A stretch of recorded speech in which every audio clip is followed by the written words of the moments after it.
Assalamualaikum warahmatullahi wabarakatuh. Alhamdulillah wassalatu wassalamu ala Rasulillah Muhammad ibn Abdullah wa ala alihi wa sahbihi wa mawalah amma ba'd.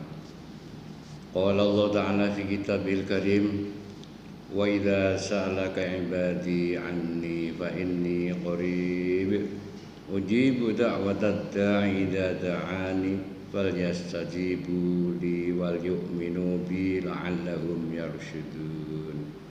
Shadaqallahul azim. Kepada anak-anakku semua SMK Wali Songo, baik putra maupun putri, kali ini Pak Guru ingin menyampaikan sedikit nasihat kepada anak-anakku semua agar pada tahun ini kita dihadapkan dengan beberapa masalah yang terjadi, namun semua itu tidak mengurangi niatan kita untuk menjalankan perintah Allah Subhanahu wa Ta'ala di bulan suci Ramadan, yaitu puasa di siang hari dan malam menjalankan sholat taraweh, tadarus, dan ibadah yang lain.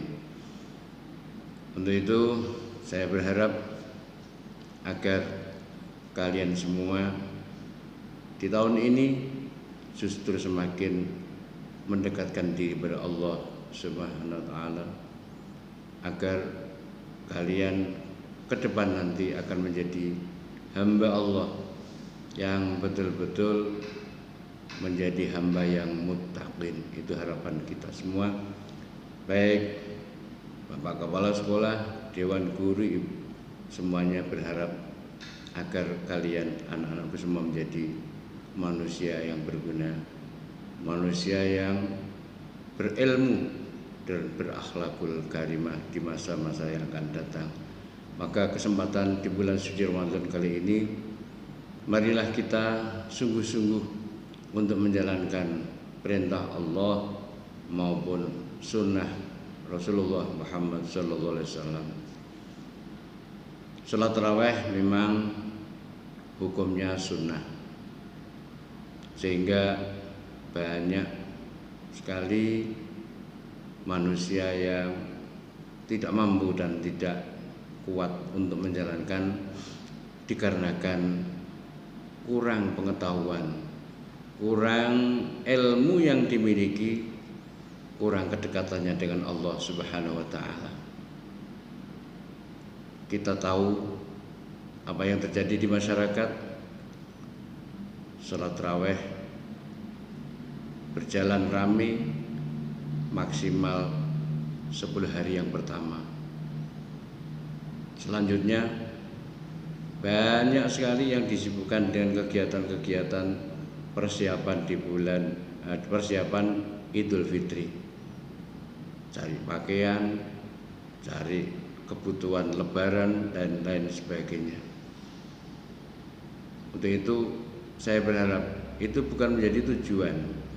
Tujuan utama kita adalah bagaimana ke depan kalian akan menjadi hamba Allah yang betul-betul hamba yang taat dan patuh kepada perintahnya dan mengikuti sunnah Rasulnya. Perlu saya sampaikan juga bahwa sholat taraweh mulai pertama sampai akhir Ramadan, setiap malamnya Allah berikan keistimewaan dan fadilah yang dimiliki oleh orang-orang yang mampu dan mau menjalankan sholat taraweh. Malam pertama kalau bisa kita jalankan dengan imanan wahtisaban, berharap ridha Allah dengan ikhlas, maka dosa-dosa berapapun besar dosa kita, pastilah Allah akan ampuni bagaikan bayi yang baru lahir dari ibundanya. Malam kedua, jika mampu dan mau kita jalankan dengan betul-betul, Allah berikan ampunan lagi dosa-dosa kita dan dosa kedua orang tua kita.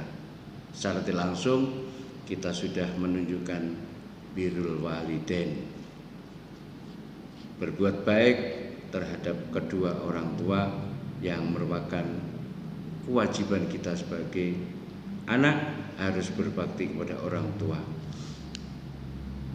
Fadilah dan pahala yang akan dimiliki oleh orang yang menjalankan ibadah sholat taraweh, para malaikat memanggil dari bawah aras bahwa dosa-dosa kalian diampuni oleh Allah Subhanahu wa ta'ala. Malam yang keempat,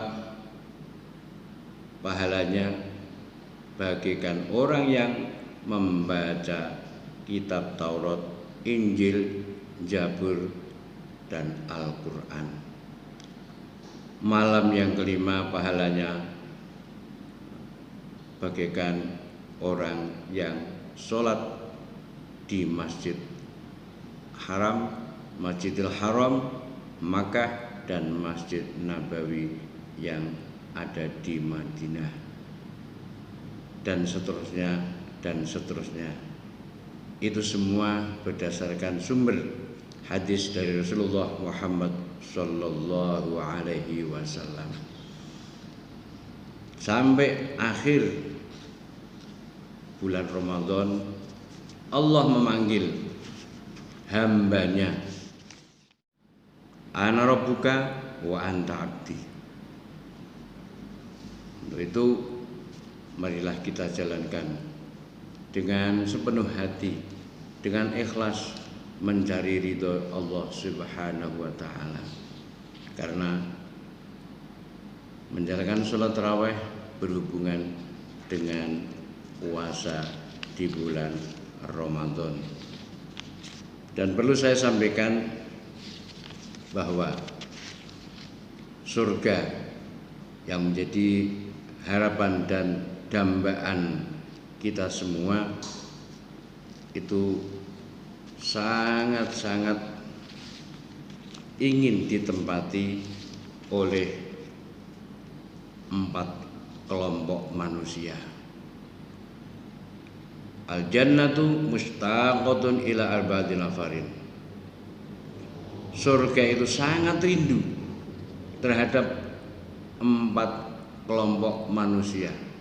Kelompok yang pertama adalah talil Quran, orang yang membaca Al-Quran, lebih-lebih dibaca di bulan suci Ramadan, untuk tidak meninggalkan membaca kitab suci Al-Quran. Kalau tidak sempat pagi, usahakan siang. Kalau tidak sempat siang, usahakan sore, dan seterusnya dan seterusnya.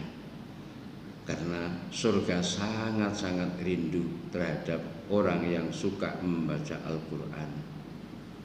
Orang yang sangat digandrungi oleh surga yang kedua adalah wahafidil lisan, orang yang selalu menjaga lisan.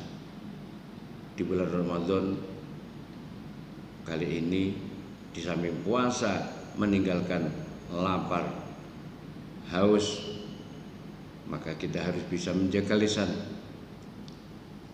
untuk tidak membuat orang lain kesakitan karena lisan kita. Kelompok yang ketiga adalah wa mud'imul ji'an, orang yang suka memberi makan orang yang sedang lapar.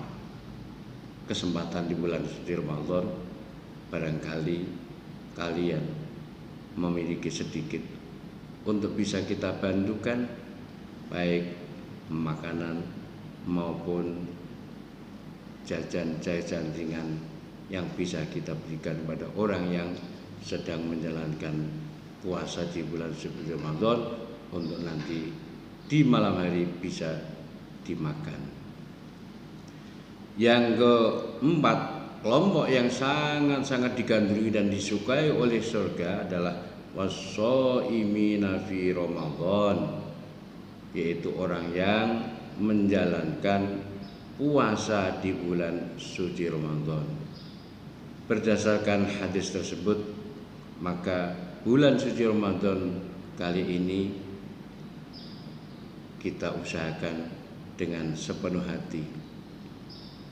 Jangan sampai satu hari pun ada yang ditinggalkan dengan sengaja, dengan tanpa ada alasan tertentu yang diperbolehkan oleh syara.